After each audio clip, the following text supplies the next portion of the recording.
Um pouco chocante ver esta manhã que os comissários decidiram contra Max Verstappen e lhe deram uma penalidade antes do Grande Prêmio do Catar. Você se lembrará que ele estava na pole, como mencionamos ontem em nosso vídeo.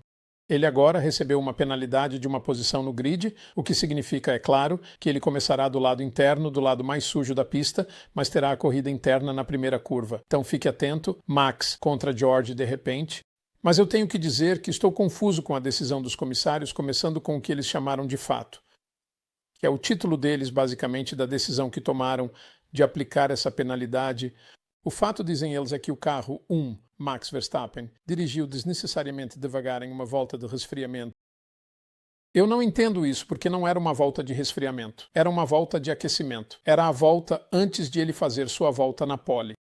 E ele estava apenas com um conjunto de pneus. Lembre-se, ele não estava pensando em resfriar os pneus. Ele estava pensando em distâncias e espaços. Era isso que ele estava tentando fazer. É por isso que ele deixou Fernando Alonso passar mais cedo naquela volta, apenas para ter um pouco de margem e espaço.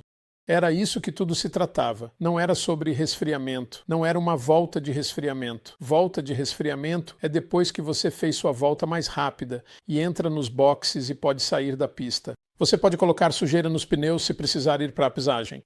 Esta não foi uma volta de resfriamento. Esta foi uma volta de aquecimento. E a diferença é que em uma volta de aquecimento, nenhum piloto quer estar fora da linha de corrida. Todo mundo quer manter seus pneus o mais limpos possível. E, acima de tudo, você quer ter certeza de que tem espaço suficiente à sua frente para poder fazer a volta que deseja, quando cruzar a linha de chegada. É sobre isso que se trata a volta de aquecimento preparatória. Ok, então esse é o primeiro erro, na minha opinião, que os comissários cometeram. Pode ser que em seu vocabulário de elaboração de regras, eles tenham apenas duas palavras, volta de empurrão e volta de resfriamento. Eles não distinguem entre voltas de resfriamento e voltas de aquecimento. Bem, se esse for o caso, então eles precisam, porque uma volta de resfriamento não é uma volta de aquecimento. Coisas muito, muito diferentes. Esse é o primeiro ponto. Então, os dois primeiros parágrafos da decisão falam sobre Max ter estado fora do delta. Este é o delta de que falam, a velocidade mínima abaixo da qual você não pode cair, a fim de tentar manter os carros em um ritmo razoável ao redor da volta para evitar aglomerações. Mas regras como essa têm uma área cinza, como vimos ontem, quando algo como, 15, 20 pilotos estavam todos fora do delta. E não houve penalidade, nenhuma ação adicional foi tomada. Então, essa questão do delta, sim, está lá para tentar evitar que os pilotos se aglomerem, mas ao mesmo tempo é uma coisa muito, muito difícil de julgar. E isso porque, como Max fez nesta audiência com George Russell, ele apontou que em um determinado momento daquela volta, a volta específica quando o incidente ocorreu antes da curva 12, ele diminuiu a velocidade para deixar Fernando Alonso passar. E isso é justo. Você pode fazer isso. E então, você tem que recuperar um pouco do seu tempo e fazer isso. Mas os comissários ressaltam que Max estava bem fora do seu delta naquela volta e que isso complicou as coisas. Bem, seja como for, acho que devemos considerar algumas curvas por seu próprio mérito. O Rouge pode ser uma, entrar na piscina em Mônaco pode ser outra. E este é o terceiro. Curva 12 é uma curva incrivelmente rápida. Fernando Alonso, tirando o chapéu para Fernando, tenho que dizer, naquele Aston Martin, entrada em oitava marcha, velocidade de entrada de 291 km por hora. Nenhum outro piloto estava usando oitava na qualificação, e nenhum outro piloto que vi estava a mais de 290 km por hora entrando nisso. Realmente impressionante, mas não impressionante nesta volta. Onde o incidente ocorreu, Fernando também estava em uma volta de aquecimento. Ele estava prestes a fazer aquela entrada a 291 e talvez estivesse tentando manter os pneus frios. Eu não sei o que ele estava fazendo, mas vamos olhar os números do que Fernando estava realmente fazendo na aproximação da curva 12. Uma reta em subida. Ele estava fazendo 265 na sétima marcha na aproximação da curva 12. E então, de repente, enquanto ainda viajava em linha reta, ele freou muito forte, reduzindo para 129 na terceira marcha.